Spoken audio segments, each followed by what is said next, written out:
Voilà, bonjour à tous et à toutes. Bienvenue à ce webinaire que propose le groupe de travail kinésithérapie respiratoire, qui est un groupe de travail de la Société d'ophtalmologie de langue française. Et donc, avant de commencer un petit peu à présenter notre orateur d'aujourd'hui et l'activité, je donne quelques mots par rapport à ce groupe de travail. Donc, le groupe de travail kinésithérapie respiratoire, comme on peut s'en douter avec le nom, il est actif dans tout ce qui est formation et dans toute activité scientifique qui vont toucher le domaine de la kinésithérapie respiratoire. Donc, n'hésitez pas à aller jeter un coup d'œil sur le site internet de la SPLF, sur le groupe kinésithérapie respiratoire.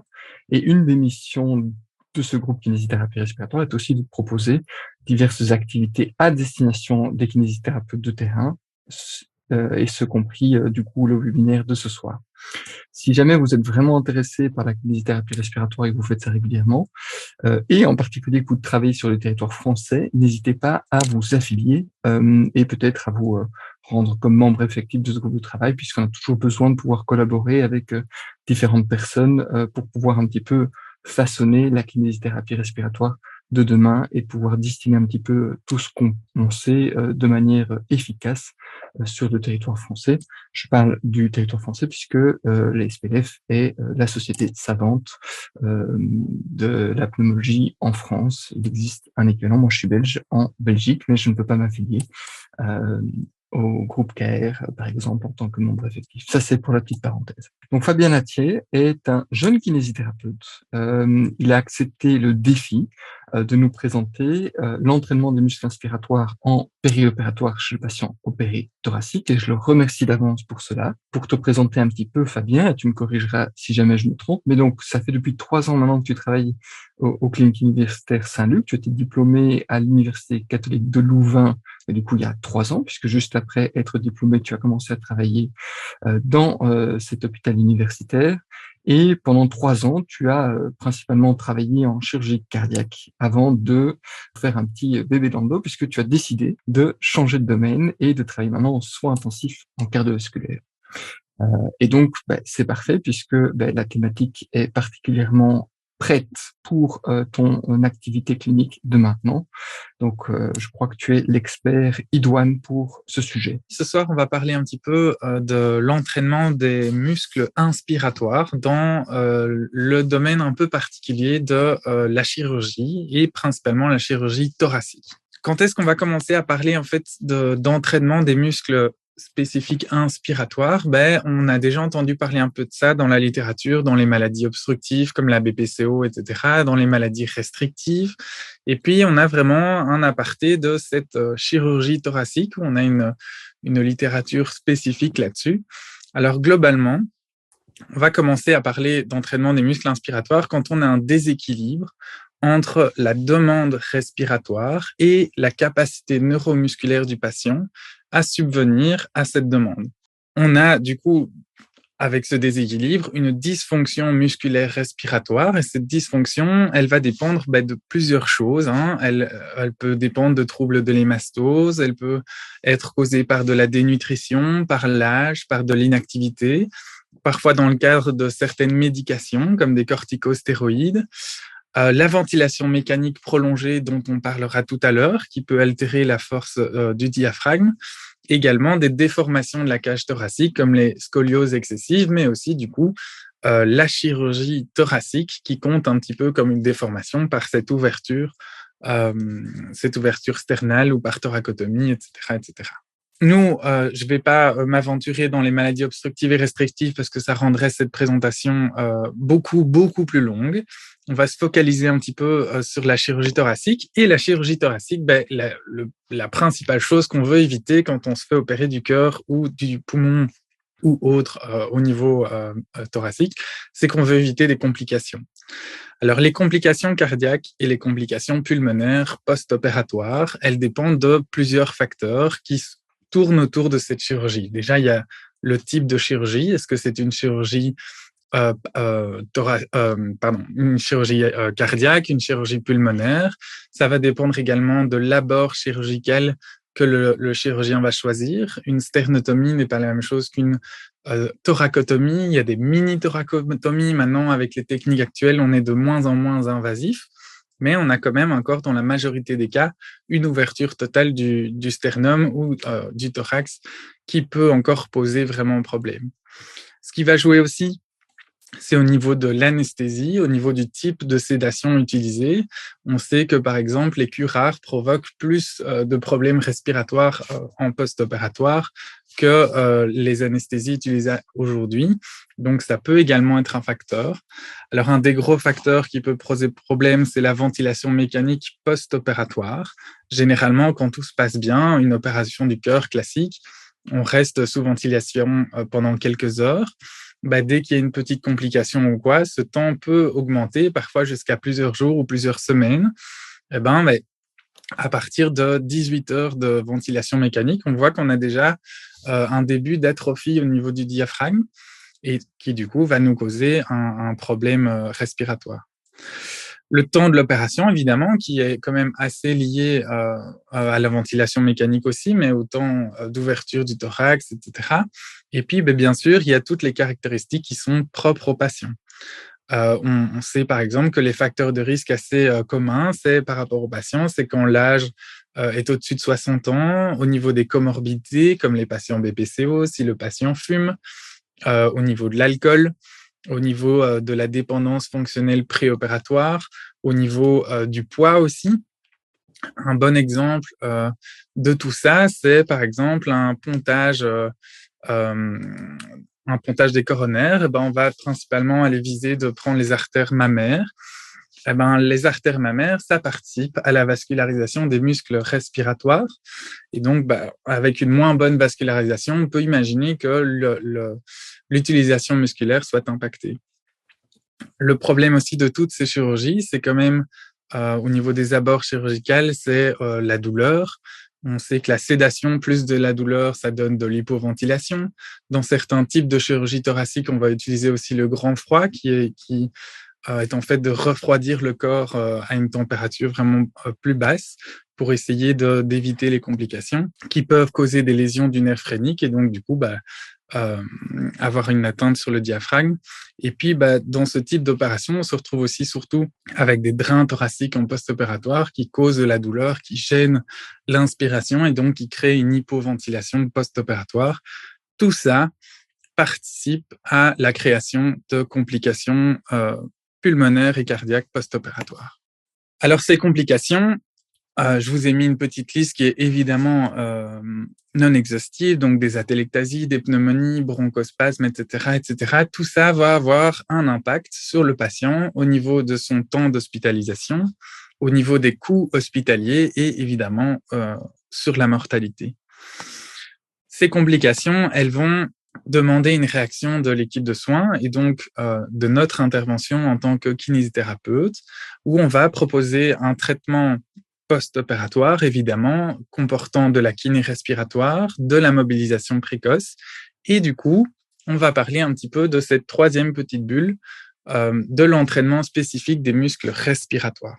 Alors, on va voir aussi dans cette présentation que le traitement post-opératoire, c'est bien, mais en fait, il y a une place assez importante pour la prévention préopératoire et donc de se préparer convenablement pour éviter les complications post-opératoires, mais du coup, faire une préparation préopératoire. Alors, le principe de l'IMT, donc de l'Inspiratory Muscle Training, donc l'entraînement des muscles inspiratoires, la théorie là-bas derrière, le rationnel, c'est que on veut entraîner le muscle respiratoire comme on entraînerait n'importe quel muscle squelettique, c'est-à-dire de mettre une tension musculaire qui va mener à des adaptations structurelles du muscle et donc du coup amener une amélioration de la force et de l'endurance des muscles respiratoires qui va entraîner une augmentation de la pression maximale inspiratoire, donc la MIP.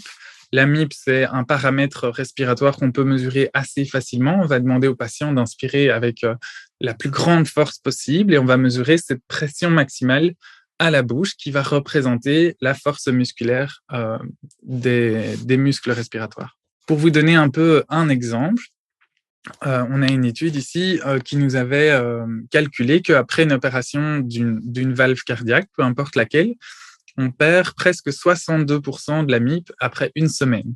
C'est quand même énorme. On a une opération, même une semaine après l'opération, on a encore un impact sur le fonctionnel respiratoire qui est de 62%. Alors, l'objectif, évidemment, de tout ça, d'améliorer le muscle, c'est pas juste pour faire les gros bras au niveau du poumon, c'est quand même d'avoir moins de complications et donc améliorer le désencombrement qui souvent cause à la fin, quand on a une accumulation, une infection, des pneumonies, et de diminuer du coup globalement les complications pulmonaires post-opératoires. Alors, on va commencer ici, dans cette présentation, à parler un petit peu du préopératoire, puis on va passer sur le post-opératoire. En préopératoire, je vous ai mis ici un petit peu toutes les reviews que j'ai trouvées sur les sujets.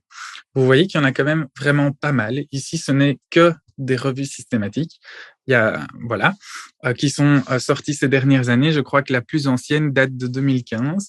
Donc, ça, c'est un sujet qui a quand même attiré une certaine attention dans le milieu scientifique et qui montre que il y a du travail à faire là-dedans. Si ça vous intéresse, vous avez toutes les données ici sur cette diapositive. Alors, pour que ce soit un peu plus clair, je ne vais pas passer un temps fou à passer étude par étude, les résultats, etc. Je vous ai fait un petit résumé de tout ça. Donc, toutes ces études-là, au total, elles montrent quand même qu'il y a une certaine diminution des PPC. Donc, les PPC, c'est les complications pulmonaires post-opératoires. Et on parle principalement d'une diminution des atelectasies et des pneumonies. Alors, au niveau de la MIP en tant que telle, on a deux études qui montraient qu'il n'y avait pas vraiment de différence de la MIP. Alors, pour modérer un petit peu quand même ces résultats-là, ces deux études-là, c'est les plus anciennes, où du coup, les études ne font quelque chose de complètement différent au niveau protocole. On reviendra là-dessus vers la fin, mais notamment, ce qui changeait, c'était qu'il y avait aucune supervision du traitement. Et donc, résultat, on n'avait pas vraiment de différence au niveau de la MIP, mais dans les études récentes, on voit que cette MIP est améliorée par le traitement. Faire un traitement préopératoire montre aussi une amélioration de l'endurance respiratoire. Donc, l'endurance respiratoire, elle est calculée en faisant le rapport entre la pression pic et la pression inspiratoire maximale.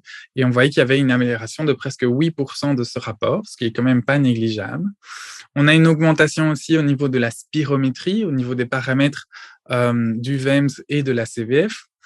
On a une diminution qui est quand même un des paramètres assez importants du temps d'hospitalisation. On voit que dans certaines études, on a presque une diminution de 2 jours d'hospitalisation. Pour vous donner une idée, à Saint-Luc, et je parle vraiment de mon expérience à Saint-Luc, une opération cardiaque moyenne, ça dure une grosse semaine. Donc, 2 jours, c'est quand même pas mal. Maintenant, il faut remettre ça un peu en contexte dans les études en question. Il y a des pays où le temps d'hospitalisation dure beaucoup plus longtemps, d'autres beaucoup plus court. Donc, voilà. Mais globalement, on a quand même une diminution du temps d'hospitalisation. On a l'étude de Mans qui montrait que en faisant une préparation préopératoire, il y avait moins de chances de se retrouver sous ventilation mécanique plus de 24 heures après l'opération. Et on avait une diminution de la mortalité qui jugeait non significative, mais qui montrait quand même que si on avait un échantillon plus grand, cette diminution serait significative. Alors, le pré-op, c'est bien, mais il y a quand même aussi un intérêt à faire de l'entraînement des muscles inspiratoires en post-op. Ici, vous avez 2 reviews qui ont été faites assez récemment, une en 2017, une en 2022, qui ont évalué l'entraînement en pré-op et en post-op. Donc, je l'ai un peu séparé parce que les résultats sont assez communs.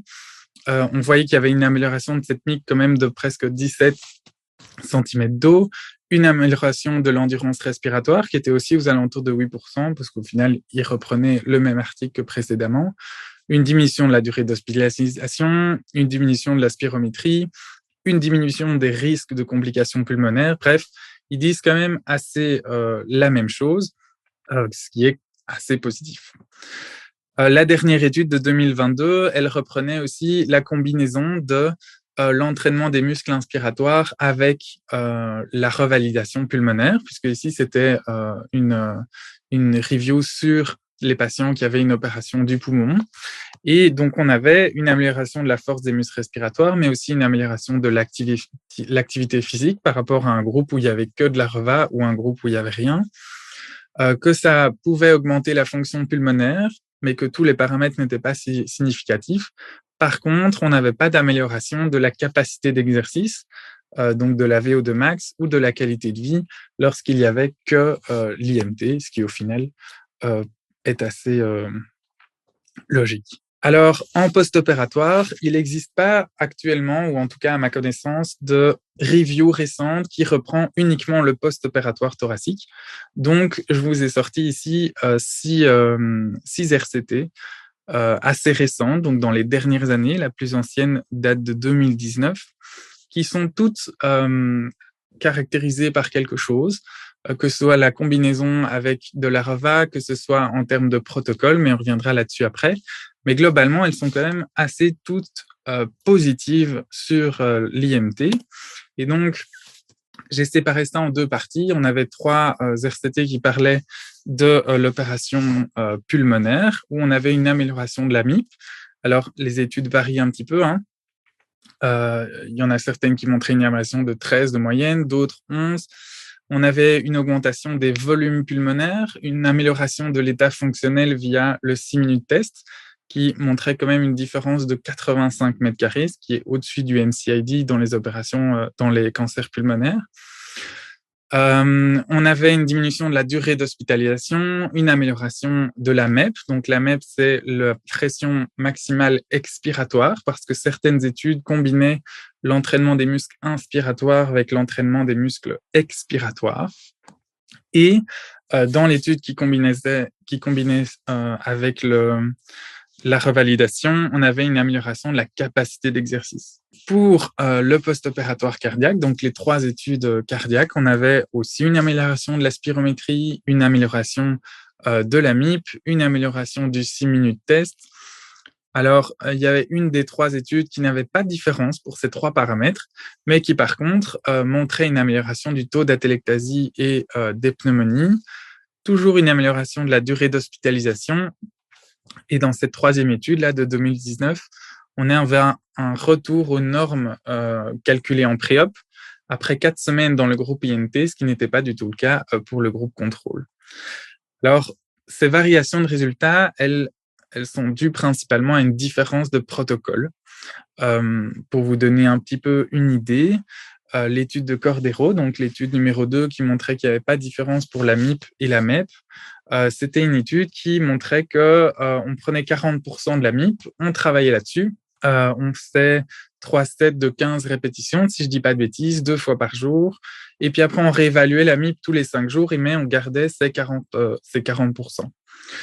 Dans la littérature actuelle, il disait quand même que pour l'augmentation de la résistance de l'entraînement, faire une réévaluation, c'était un peu compliqué parce que tous les 5 jours, c'est quand même assez long. Ça veut dire que pendant 5 jours, il a gardé la même résistance, alors que la plupart des études changent la résistance tous les jours avec soit une échelle de Likert d'effort, une échelle de Borg, pardon, ou juste une augmentation graduelle de 2 cm d'eau par jour.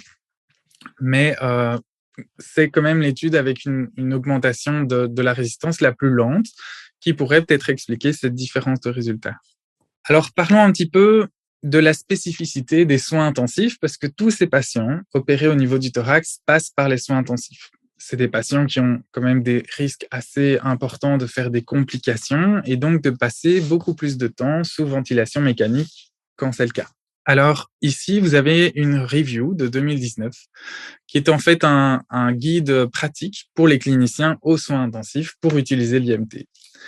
Alors l'utilisation aux soins, elle est très différente de l'utilisation en pré-op ou en post-op puisqu'on se retrouve avec des patients qui sont la plupart du temps intubés ou alors en phase assez aiguë. Et donc, voilà, aux soins intensifs, c'est surtout la ventilation mécanique qui va nous poser problème. Donc, on sait que être un patient sous ventilation mécanique, ça mène souvent à une diminution de la force et de l'endurance des muscles inspiratoires. Je vous ai dit tout à l'heure qu'on commence à avoir une atrophie diaphragmatique après déjà 18 heures ou entre 18 heures et 69 heures de ventilation mécanique en fonction du patient. On sait également qu'un patient qui est sous ventilation contrôlée a plus de chances d'avoir une atrophie diaphragmatique plus rapidement qu'un patient qui est sous ventilation spontanée. Mais la littérature, à nouveau, montre que l'IMT va améliorer la force des muscles inspiratoires chez les patients sous ventilation mécanique. Elle permet d'accélérer plutôt le sevrage ventilatoire, quand même d'une moyenne 3,2 jours. Elle va améliorer le succès de sevrage chez des patients chez qui on a déjà eu un échec de sevrage. Et on a une étude qui est celle de Bisset qui montrait qu'on avait une amélioration de la qualité de vie après 2 semaines d'entraînement. En 2 semaines dans lesquelles il y a eu un sevrage ventilatoire. Ils ont continué après le sevrage et ils ont objectivé une amélioration de la qualité de vie. Alors, pour vous donner un petit peu une idée, dans une étude de 2007 qui a été faite par Mederinel, si je ne dis pas de bêtises, c'était une centaine ou une 120aine de patients qui étaient sous ventilation mécanique pendant plus de 24 heures. Il y avait déjà 54% de ces patients qui avaient une faiblesse des muscles inspiratoires qui était objectivée. Donc, c'est quand même pas rien. On a un problème sur lequel on a une possibilité d'action. Donc, ça vaut la peine. Alors, ce guide clinique, il nous a fait des conditions pour commencer le traitement et selon la littérature qui existe là-dessus, il disait qu'il n'y avait pas vraiment d'intérêt d'aller d'aller commencer ce genre de traitement, chez un patient qui n'est pas intubé depuis au moins 7 jours. Donc, commencer avant 7 jours, ça n'a pas beaucoup de sens. Par contre, dès que le patient a plus de 7 jours d'intubation, alors on peut considérer de commencer cet entraînement des muscles inspiratoires. Alors, il y a certaines conditions. On veut faire un entraînement avec un certain protocole. On a besoin de l'aide du patient. Et donc, la première condition qui est assez logique, c'est au niveau de la sédation. Il faut que le patient soit réveillé. Il faut que le patient soit coopératif. Sans ça, on n'arrive à rien. Et je vous l'ai noté ici en bas, selon une étude qui avait mesuré un petit peu ça, il y avait 80% de leur échantillon qui ne répondait pas aux conditions dues à la sédation ou à un délirium post-sédation.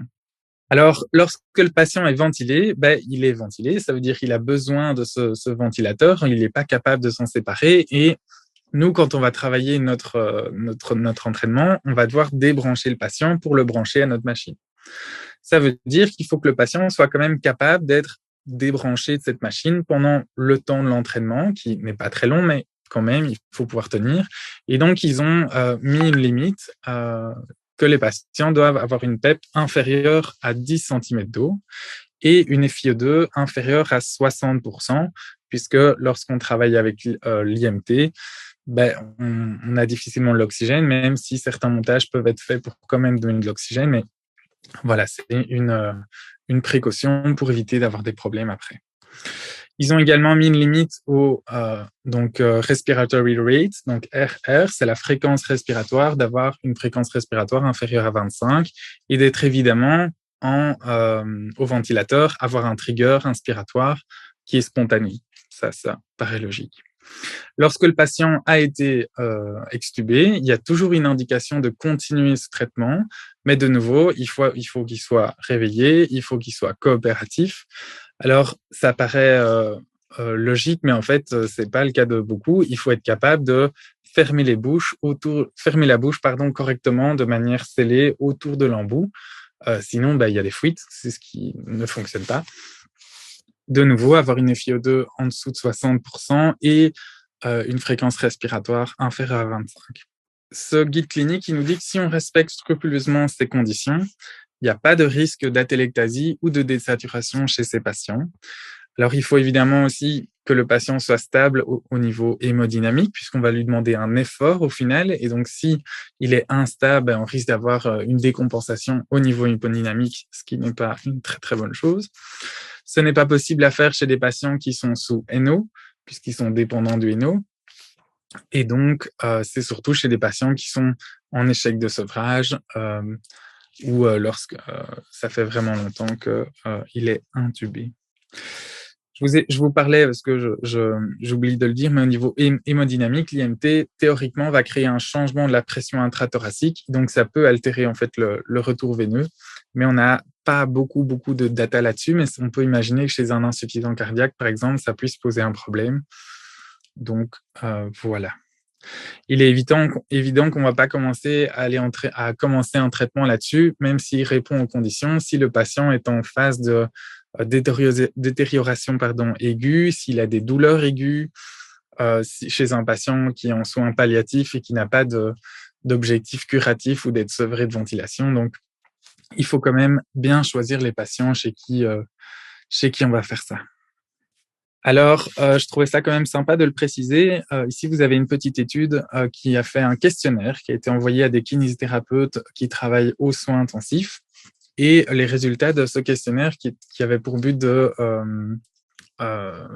demander est-ce que vous connaissez l'IMT, est-ce que vous l'utilisez, comment, etc.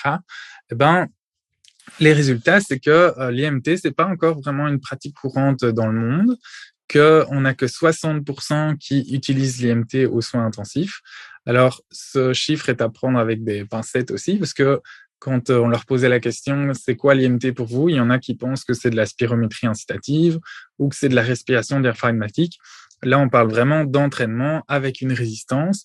Donc, on peut même voir ce chiffre un petit peu à la baisse. Alors, chez les gens qui utilisent l'IMT aux soins intensifs, en fait, il n'y a que 64% des gens qui mesurent la MIP avant de faire son utilisation. On verra juste après comment mesurer cette MIP, mais ça veut dire qu'ils l'utilisent en fait de manière un peu aléatoire, qu'on n'a que 50% des gens qui utilisent l'IMT aux soins intensifs qui l'utilisent chez le patient qui est intubé, donc dans une vue de sevrage respiratoire. Donc, voilà, au final, il n'y a quand même pas énormément de gens qui l'utilisent et qui l'utilisent correctement. Alors, ils ont essayé de cibler quelles étaient les barrières principales à l'utilisation de cette IMT. Alors, la première, c'est le manque d'équipement pour faire l'entraînement, le manque d'équipement pour évaluer l'entraînement, donc pour mesurer la MIP principalement. Et puis, il y a aussi une partie qui n'était même pas au courant que l'IMT existait, qui représente quand même presque un tiers du questionnaire. Donc, c'est assez intéressant. Alors, les trois difficultés qui ciblaient pour la mise en place de l'IMT dans le service, principalement, c'est la sédation, qui est évidemment la première contre-indication, l'accès à l'équipement, donc le matériel pour mesurer, mais aussi pour faire l'entraînement, et puis aussi, ce qui n'est pas négligeable, la compétition de traitement pour peu de temps. C'est faire de l'IMT, ça prend du temps. La réalité sur le terrain, c'est qu'au final, on n'a pas énormément de temps sur la journée. On a un temps donné pour chaque patient. Et donc, c'est vrai que il faut faire le pour et le contre, la balance temps-bénéfice de chaque traitement chez chaque patient. Donc, on a quand même presque une moitié des kinés qui n'utilisent pas l'IMT ou qui ont difficile à le mettre en place par manque de temps. Alors, j'espère que je vous ai pas déjà endormi avec la théorie. On va parler un petit peu plus pratique de l'IMT, comment le mettre en place, comment mesurer tout ça. Alors, quand on parle d'IMT, la première chose à savoir, c'est de parler un peu de la MIP. La MIP, c'est la base de tout traitement. C'est ce qui va décider un petit peu comme le test à l'effort en revalidation, à quel niveau est-ce qu'on va mettre la difficulté de l'exercice.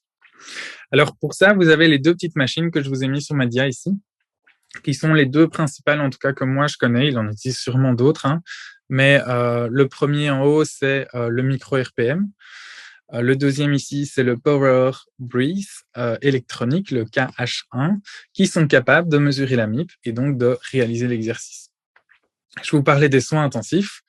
En fait, le micro-RPM peut se brancher directement sur le tuyau du patient et donc, avec sa collaboration, évidemment, et vos consignes, réaliser le test comme vous et moi.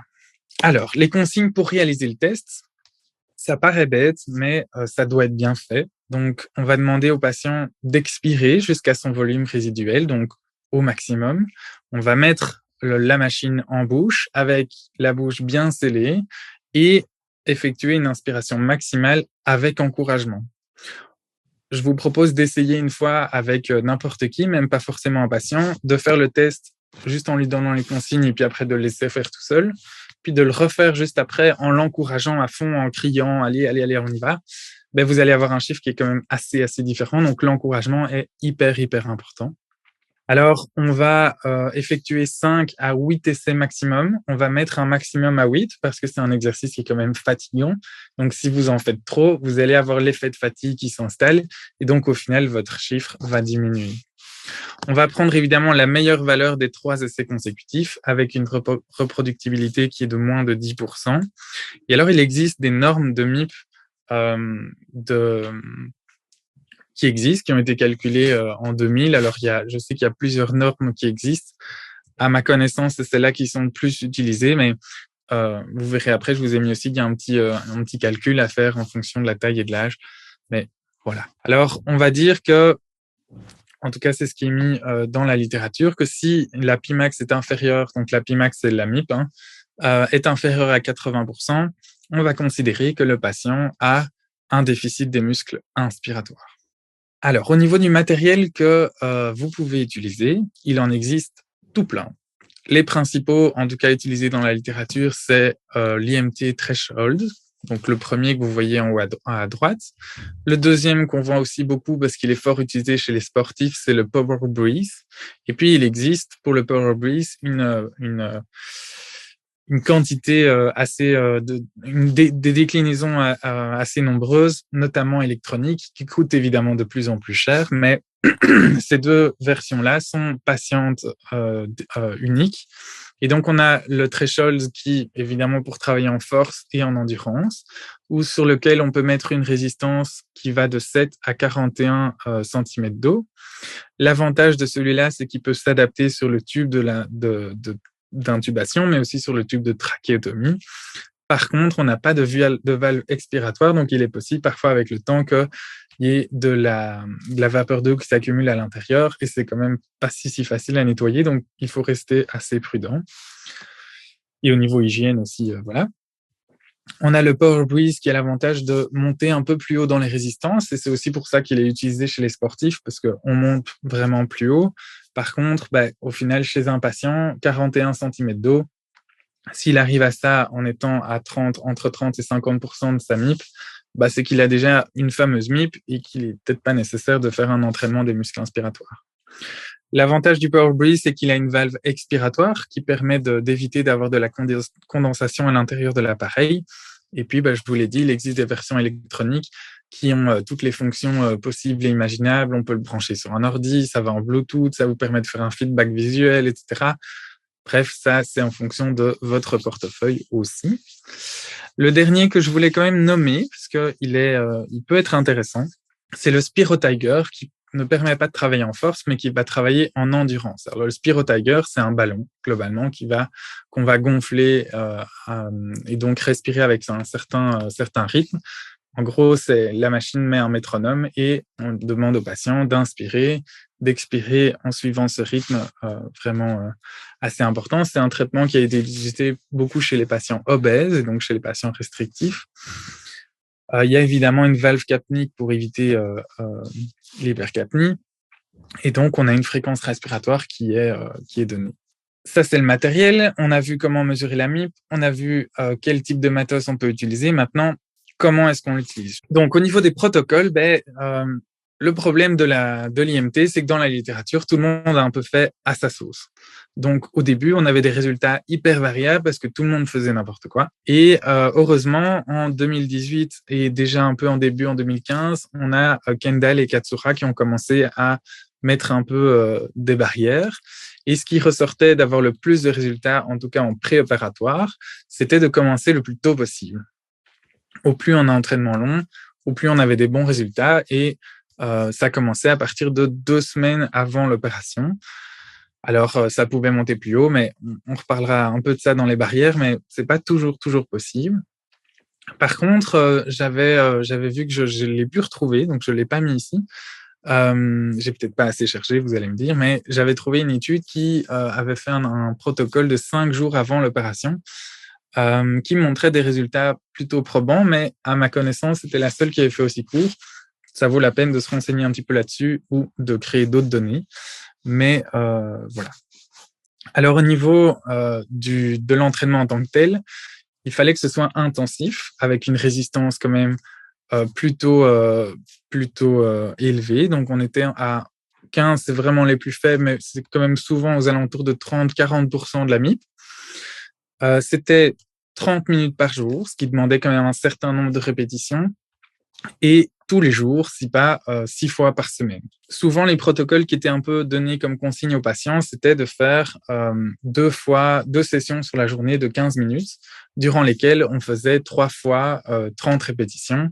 Ce que j'ai vu aussi, et c'était dans les études qui avaient les meilleurs résultats, c'était 3 fois 30 répétitions, 3 fois par jour, ce qui fait 180 par jour, ce qui était pas mal. Mais évidemment, ça demande d'avoir une adhérence du patient qui est suffisante. C'est quand même un exercice qui est difficile. Donc, chez les patients plus faibles, il faut voir un petit peu. Mais c'était l'objectif, c'est d'avoir un entraînement musculaire et donc avoir une certaine résistance. Ce qui était vraiment décrit, c'est que les études qui n'ont pas d'augmentation de la résistance programmée n'avaient pas des très très bons résultats. Et donc, ça, c'est une obligation, c'est de se dire, quand on commence un protocole, on gère cette augmentation. Alors, je vous en ai parlé tout à l'heure, on peut utiliser l'échelle de Borg, on peut se dire qu'on fait d'office plus 5%, on fait plus 2 cm d'eau. Enfin, ça, il n'y a pas vraiment de décision qui a été prise dans la littérature, mais ça va un peu dans tous les sens. Mais à partir du moment où l'intensité est programmée, on avait quand même des bons résultats. La supervision du kinésithérapeute montrait aussi une importance assez capitale. Lorsque les patients étaient un peu laissés à eux-mêmes et qu'il n'y avait pas de suivi ou pas de contrôle, les résultats étaient moindres. Alors, les contrôles étaient assez variables aussi. Il y avait des gens où c'était carrément en hospitalier qui faisaient ça. Il y en avait, ils avaient un rendez-vous 2 fois par semaine. Il y en a, c'était des contacts téléphoniques. Mais en tout cas, ce qui était sûr, c'était que cette supervision était importante pour pas laisser le patient tout seul dans son entraînement pour avoir des bons résultats. Et puis, c'était peut-être pas le bon endroit pour le mettre, mais ce qui était sûr, c'est que l'IMT ne montrait pas d'effet négatif, donc ça valait la peine de le mettre en place. Aux soins intensifs, évidemment, on ne va pas vraiment utiliser le même genre de protocole puisque les patients sont en situation beaucoup plus aiguë et donc dans une fragilité beaucoup plus importante. Alors, pour ceux qui travaillent aux soins, vous avez peut-être déjà entendu parler qu'on pouvait modifier un petit peu les paramètres du respirateur pour créer une résistance. Ça existe, ça montre quelques résultats, mais il y a plusieurs études qui disaient que l'utilisation du threshold était de meilleure qualité car on avait une meilleure reproductibilité, que c'était plus facile à standardiser et donc de voir l'évolution et qu'on avait quand même de meilleurs bénéfices pour la force respiratoire, des muscles respirateurs plutôt avec le threshold plutôt qu'avec les manipulations un peu, parfois un peu foireuses des ventilateurs. La seule chose, c'est que il faut quand même faire attention avec les patients qui sont particulièrement encombrés et qui sont aspirés régulièrement, parce que les différences de pression qui sont faites par l'entraînement peut bouger les sécrétions et donc il faut quand même parfois se tenir au taquet si jamais il y a un petit bouchon qui se fait et qu'on a une grosse désaturation. Donc, quand on fait de l'entraînement aux soins intensifs, toujours garder sur le côté une petite sonde d'aspiration, ça vaut toujours la peine. Aux soins intensifs, ce qui est conseillé comme protocole, c'est pas comme les sportifs qui vont faire des grands nombres de répétitions. Le patient aux soins intensifs, il est hyper fatigable et donc on va faire des sessions qui sont beaucoup plus courtes, peut-être plus nombreuses sur la journée, mais surtout avec une très haute intensité. Donc on va viser une valeur de résistance qui soit à 50% ou plus de la MIP. Et globalement, on va un peu se fier au nombre de répétitions que le patient peut faire. C'est que le patient doit être capable de faire au moins 6 répétitions d'affilée, qui soient bien tolérées, et de faire ce protocole 5 fois par jour. Alors, il faut essayer un petit peu de se placer correctement dans cet entraînement. Comme le patient est fort fatigable, quand il fait des phases de nez, par exemple, de plutôt faire l'entraînement vers la fin du nez, comme ça on peut directement le mettre au ventilateur derrière pour qu'il puisse se reposer. On va essayer de gérer un petit peu le temps pour ne pas aller faire du réentraînement à l'effort juste avant ou juste après. Il faut vraiment comprendre que ce que vous allez faire, ça va crever votre patient, ça c'est sûr. Et donc, prévoir des zones de repos pour qu'il puisse s'en remettre et donc de pouvoir mieux continuer après. On va augmenter les résistances progressivement. Évidemment, toujours s'adapter au patient. Le patient en soins intensifs est plus à risque d'avoir enfin pas plus à risque, mais a tendance à faire des complications pulmonaires, ça c'est sûr, et parfois d'un jour à l'autre. Donc, bien faire attention à ça. Et je vous parlais tout à l'heure que on ferait cet entraînement jusqu'à ce qu'on ait atteint des valeurs de MIP normales. Et là, vous avez le petit calcul en fonction de l'âge pour l'homme et pour la femme. Alors quand même, important de le dire, aux soins intensifs toujours, quand on fait ce traitement, il faut savoir aussi quand s'arrêter, puisqu'on fait un traitement assez intense pour le patient. Si on a une altération de la tension qui est inférieure ou supérieure à 20% de la tension de repos, si on a une nouvelle arythmie au scope, il vaut mieux s'arrêter aussi. Si on a une désaturation importante, si on a la pression artérielle qui change, si on a une suspicion de pneumothorax, si le patient simplement s'agite de manière trop intense et qu'il faut augmenter la sédation, il faut quand même faire attention. Si on agite le patient et qu'il commence à arracher tout son équipement, vous allez peut-être vous faire un peu taper dessus par les médecins et les infirmières. Mais voilà, ce qui était quand même important de savoir, c'est que ces complications, entre guillemets, sont quand même assez rares si on respecte correctement les critères d'inclusion dont on a parlé juste avant. Alors, l'IMT aux soins intensifs, on l'a vu que c'était quand même pas si courant que ça, que c'est pas encore super mis en place, mais pour le mettre en place, je pense que c'est un rôle qui prend sa place dans toute l'équipe interdisciplinaire, de reconnaître le patient qui peut être éligible pour le patient, de changer quand même globalement complètement les protocoles de sevrage. Plutôt que de réveiller le patient et le sevrer, peut-être qu'on peut essayer de le réveiller un peu plus tôt, en tout cas chez les patients qui rentrent dans les conditions, pour permettre de faire ce traitement d'IMT, pour maximiser les chances d'avoir un sevrage qui soit positif. Ça demande une collaboration avec toute l'équipe, principalement avec l'infirmière, qui est au final un peu la gestionnaire du patient aux soins intensifs. Ça demande une éducation des équipes. Ça, je pense que c'est notre rôle en tant que kiné respiratoire de promouvoir ce genre de technique et de le mettre en place. Ça demande de gérer son temps correctement parce que c'est un traitement qu'il faut faire plusieurs fois par jour, qu'il faut placer au bon moment, etc. Et de toujours être prudent au niveau des sécrétions. Et puis, de manière générale, donc là, on est en dehors des soins intensifs, même si ça l'inclut aussi. Mettre en place un traitement d'IMT, il y a quand même des obstacles pour ça, puisque c'est un traitement quand même assez qui n'est pas si fréquent que ça, qui est quand même assez nouveau dans la littérature. D'identifier les patients pouvant bénéficier de l'IMT, on l'a dit, c'est intéressant de le faire chez les patients qui ont un déficit des muscles respiratoires déjà en pré-op. Ça veut dire qu'il faut mesurer la MIP en pré-op, il faut les reconnaître. C'est peut-être pas le cas pour tous les hôpitaux, mais notre expérience à Saint-Luc, c'est que les patients arrivent, ils voient le chirurgien et puis en fait, bam, ils sont opérés dans la semaine ou la semaine d'après. Et donc, au final, on n'a pas accès au patient. Et puis, dès qu'on le voit, il est déjà opéré. Donc, c'est pas si facile à mettre en place. Il faut avoir la collaboration des médecins, des chirurgiens, de toute l'équipe autour, de mettre en place ce genre de traitement à la maison. Donc, ça demande vraiment un travail vraiment multidisciplinaire qui est important. Ça, c'est un peu comme pour tout, mais il y a toujours une certaine réfraction au changement, une certaine inertie comme ça, qui est pas si facile à changer. Et donc, ça demande, comme je l'ai dit juste avant, une éducation des équipes, mais une éducation des patients. Ça demande une certaine communication, de prendre le temps d'expliquer correctement aux patients ce qu'il doit faire, qu'est-ce que ça implique pour lui, pourquoi est-ce que c'est important au final de travailler déjà avant l'opération et du coup de gérer son temps et son organisation. Ça vaut la peine du coup de mettre en place des outils, de créer des brochures d'information, que ce soit pour le patient ou pour le personnel, de mettre par exemple une mesure de la MIP en systématique en pré-op. Il y a du travail, ça c'est sûr. Ça vaut la peine puisque je pense que en tout cas dans le domaine de la chirurgie, on a des résultats qui sont hyper intéressants, qui peuvent changer la donne. Si on a moins de complications en post-op, on a moins de mortalité, ça coûte moins cher à la société, c'est mieux pour le patient. Donc, c'est en tout cas intéressant de mettre ça en place. Alors, pour terminer, je ferai un petit résumé de tout ça. Donc, on a vu qu'il y avait un intérêt de l'IMT de commencer tôt, de commencer en préopératoire pour améliorer le post-opératoire. On commence à avoir des données sur l'intérêt de commencer ou de continuer le traitement en post-opératoire pour améliorer la récupération post-op.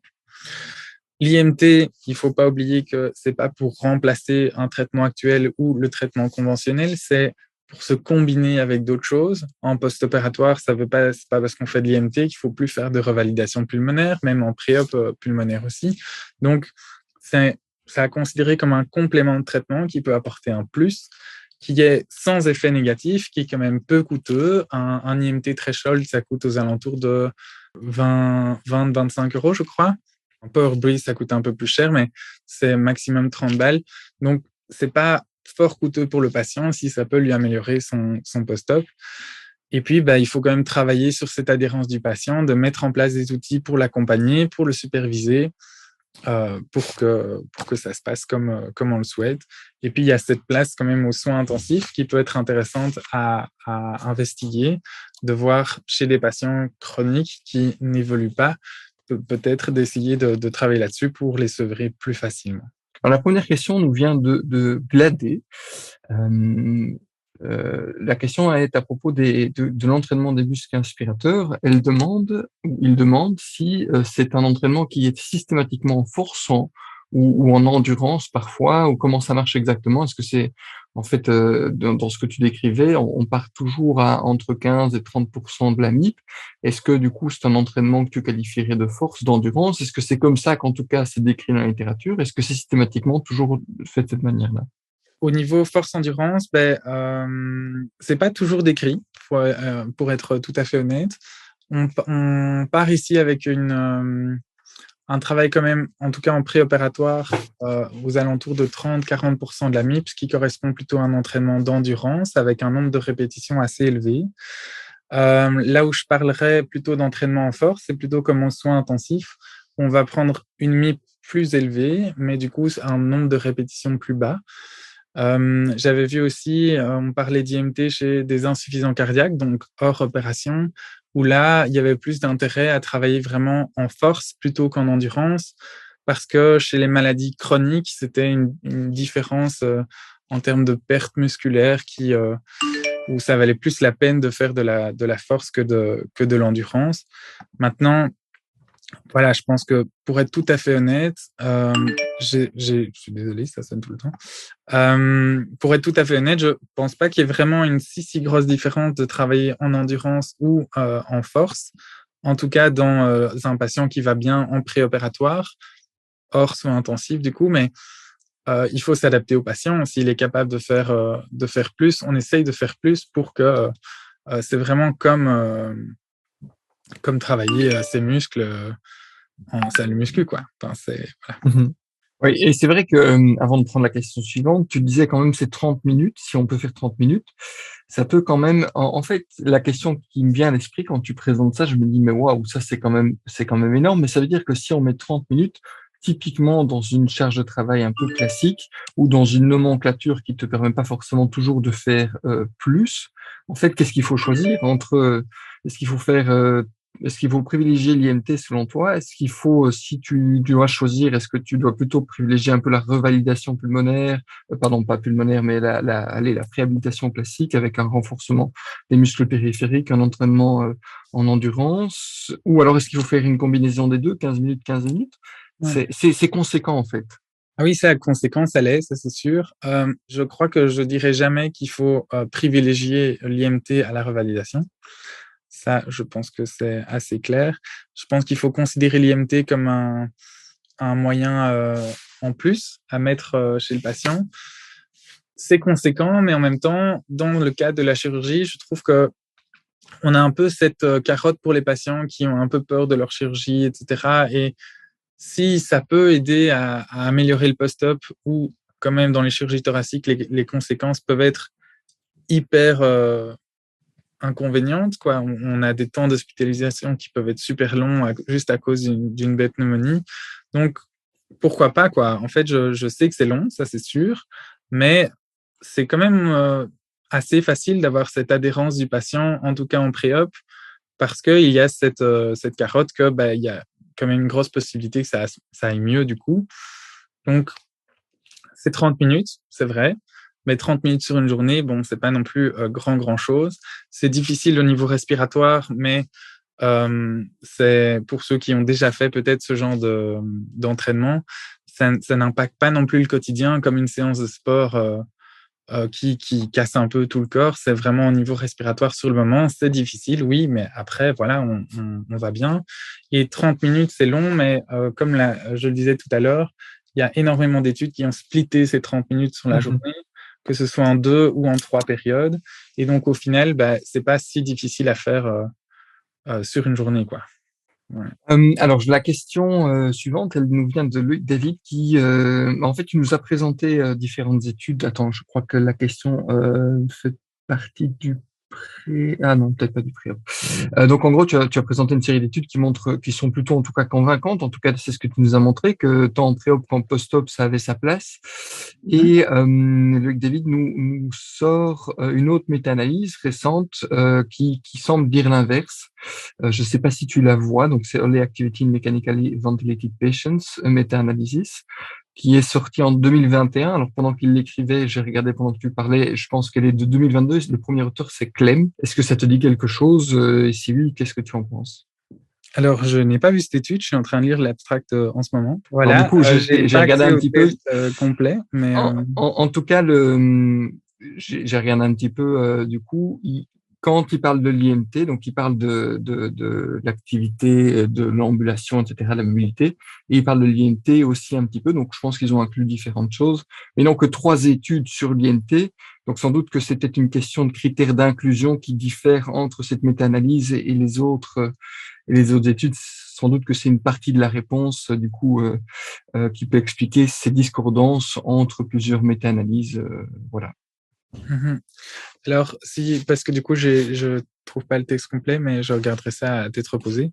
S'il y a que 3 études, en tout cas, qui parlent de l'IMT aux soins, déjà, ça me semble déjà un peu bizarre. Loin de moi l'idée de défendre inconditionnellement l'IMT aux soins intensifs, mais euh, ça me semble bizarre s'ils ont inclus que 2 études et qu'ils se basent là-dessus pour dire qu'il ne faut pas faire d'IMT aux soins intensifs.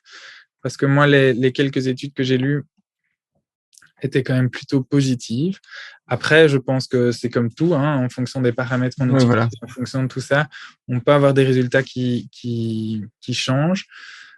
Personnellement, dans ce genre de traitement qui cause pas vraiment d'effets négatifs, qui après, si on sait l'organiser et si on n'a pas d'autres outils, ça peut être un outil à utiliser qui peut montrer des résultats. Donc, je, je ne le supprimerai pas totalement de ma tête, mais c'est clair que du coup, j'utiliserai peut-être d'être bien attentif à l'évolution de mon patient. Et si je vois que ça marche pas, il faut tester autre chose, ça c'est clair. Okay. Il faut pas voir ça comme la Bible, hein, ça c'est sûr, mais il faut toujours être critique sur ce qu'on fait, ça c'est certain. Oui, et puis il faut sans doute du coup aller creuser effectivement les critères d'inclusion, Ouais. d'exclusion, ce qu'ils ont fait pour pouvoir sans doute y répondre Le très, problème très, aussi de toutes de ces manière études, robuste. c'est l'inclusion des patients. C'est quand même assez compliqué au final d'avoir, comme il n'y a pas beaucoup de patients qui sont éligibles, voilà, il faut avoir un patient chronique, il faut qu'il soit capable de faire le test. Enfin, il y a souvent pas beaucoup de patients qui rentrent dans les études à cause de ça.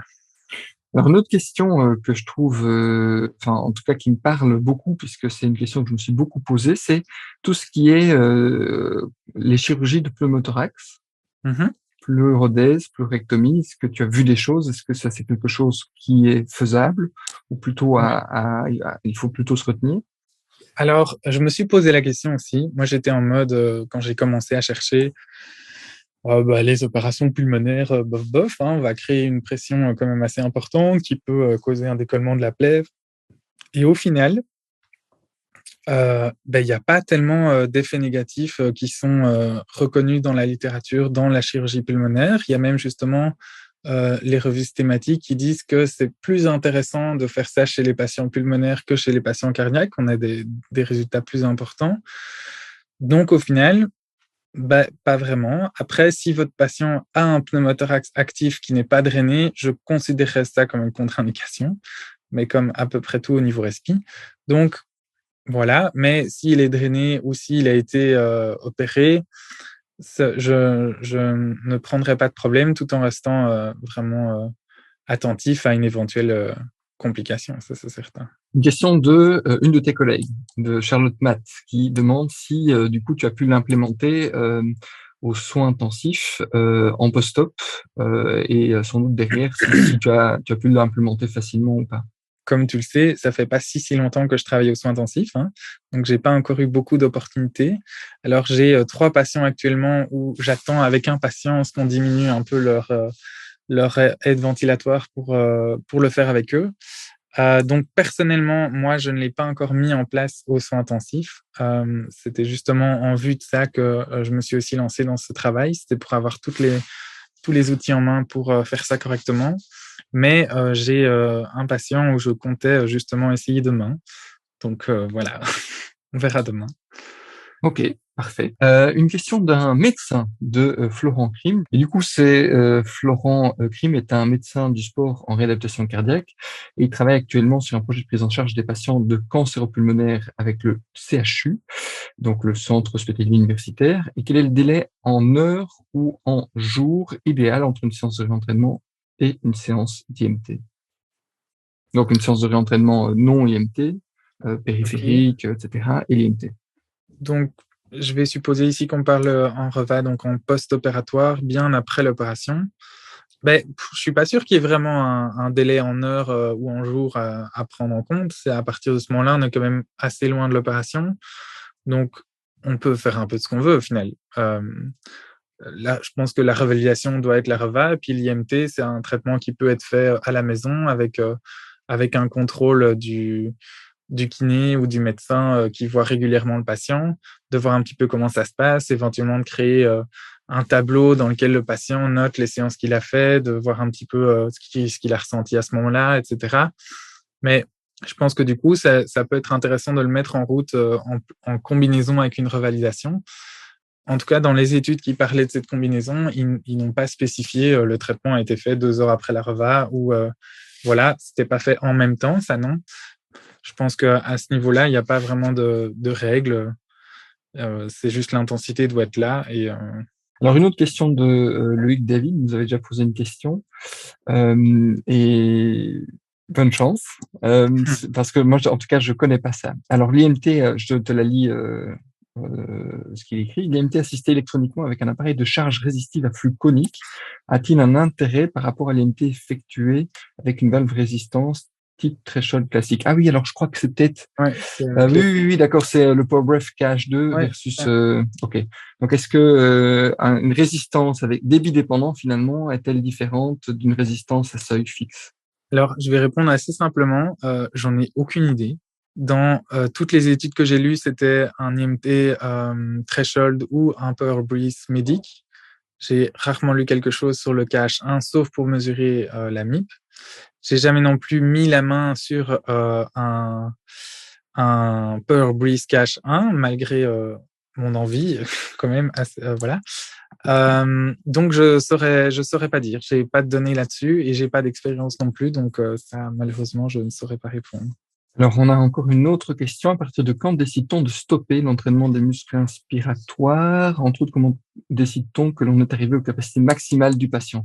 Voilà, je pense que la question n'est pas liée aux tes critères d'arrêt que tu as bien définis, mais à Ouais, partir de quand on peut se dire, OK, là, je suis tout satisfait à fait. d'être arrivé jusque-là avec mon patient. Alors, c'est une très bonne question.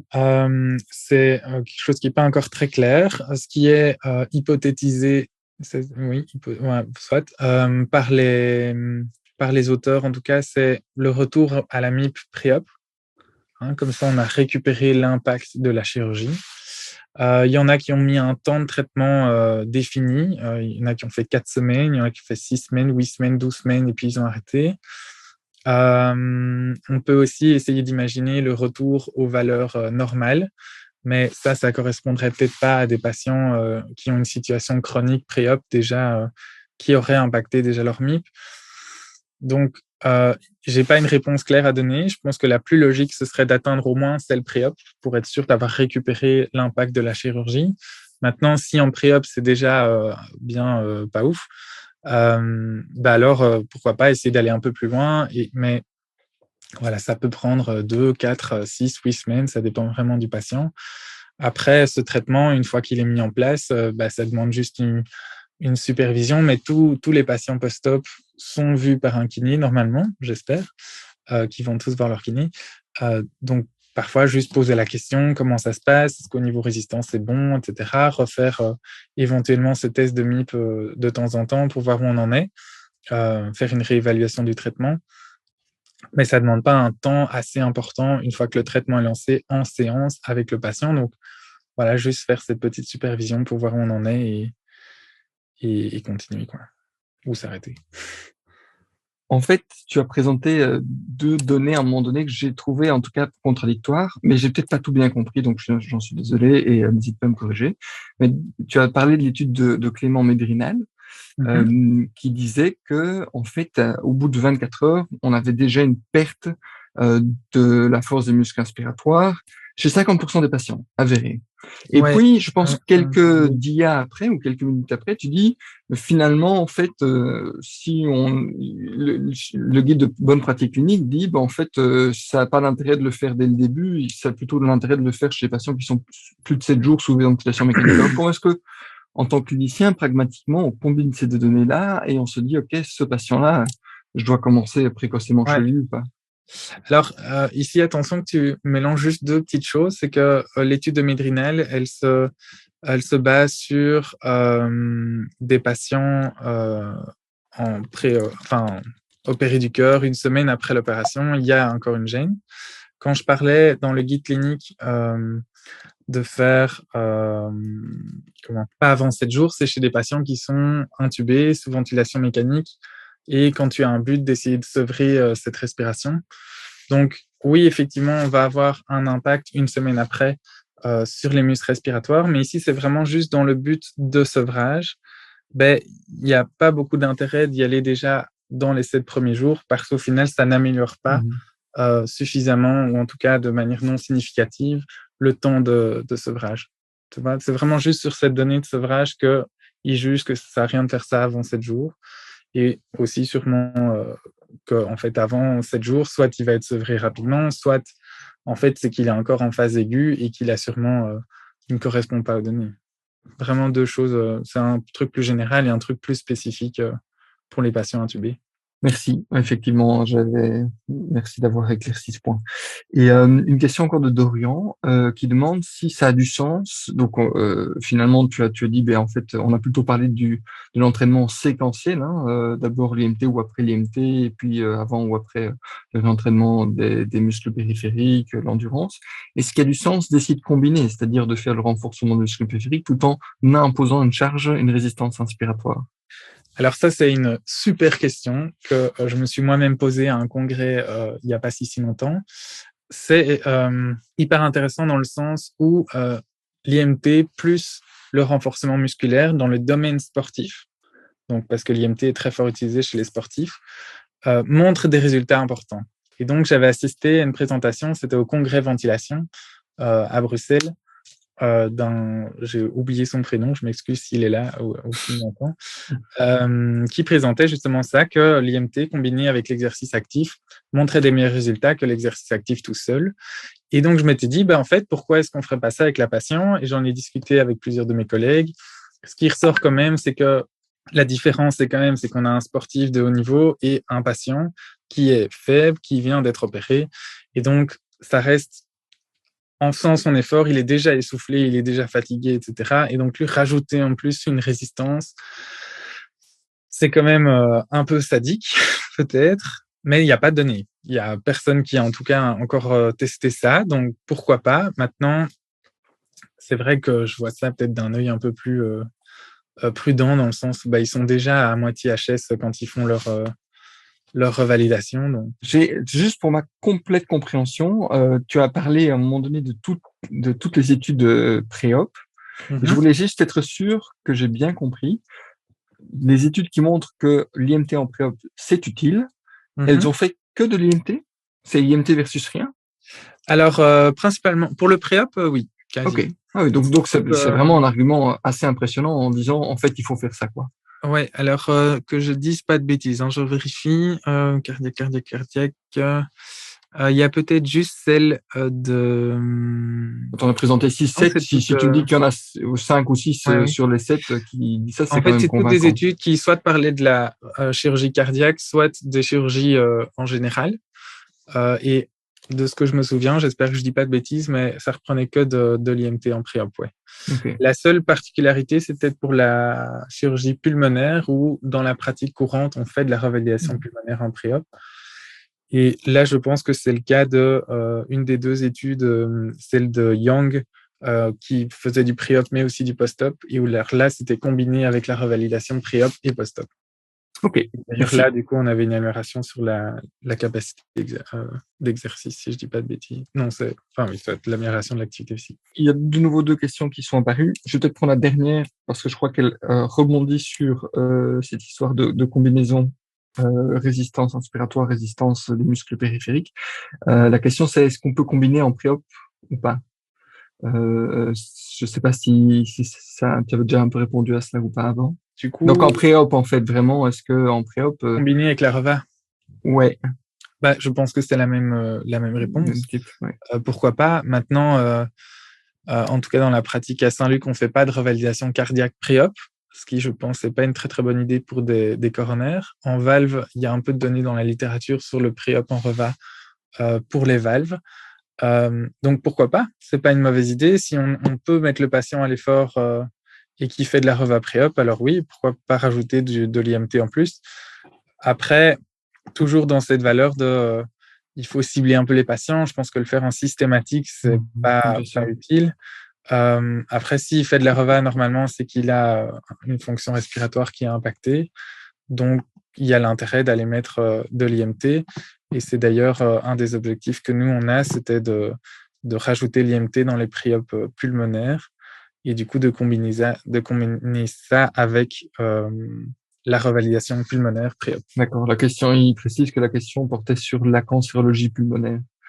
Mais du coup, ça revient au même ou pas? Pardon? T'as peut-être la question portait sur la Oui, c'est ça. cancérologie. C'était pour le pulmonaire. Alors, une dernière question. Le Respirex, est-ce que tu vois ce que c'est? C'est la spirométrie incitative, c'est ça? Je ne suis pas sûr. Je crois que ça, c'est l'Inspirex. Je crois qu'il existe, j'ai vu ça en France, mais pas en Belgique, Respirex. Mais peut-être le spectateur anonyme peut nous préciser la question. En valve inspiratoire, pourrait-il permettre un IMT en endurance? Peut-être c'est le spiromètre incitatif. Hein. Mais pour le Respirex, je viens de regarder un peu sur Internet en même temps. Donc, c'est un tuyau avec une valve sur laquelle tu peux régler une résistance. Donc, pourquoi pas? C'est exactement le même principe. Hein. On a une résistance à l'inspiration. Donc, si cette résistance peut être réglée et du coup augmentée, pourquoi pas? Maintenant, j'ai l'impression que les résistances ne sont pas mesurées. Donc, je vois qu'il y a 6 trous d'entrée avec des diamètres gradués. Donc, du coup, si on ne sait pas trop ce qu'on met comme résistance, c'est un peu plus compliqué dans le sens comme on veut mettre une résistance qui est calculée en fonction de la MIP. C'est peut-être un peu compliqué. Pourquoi pas travailler avec l'essai-erreur, mais c'est vrai que si j'avais vu ça, parce que ça coûtait extrêmement rien, en fait. Oui, ça coûte donc c'était pour ça, mais c'est vrai que c'est difficile du coup de pouvoir un peu jauger de manière pertinente la résistance qu'on va mettre. Merci beaucoup, Fabien. Et à très bientôt. Merci à toi.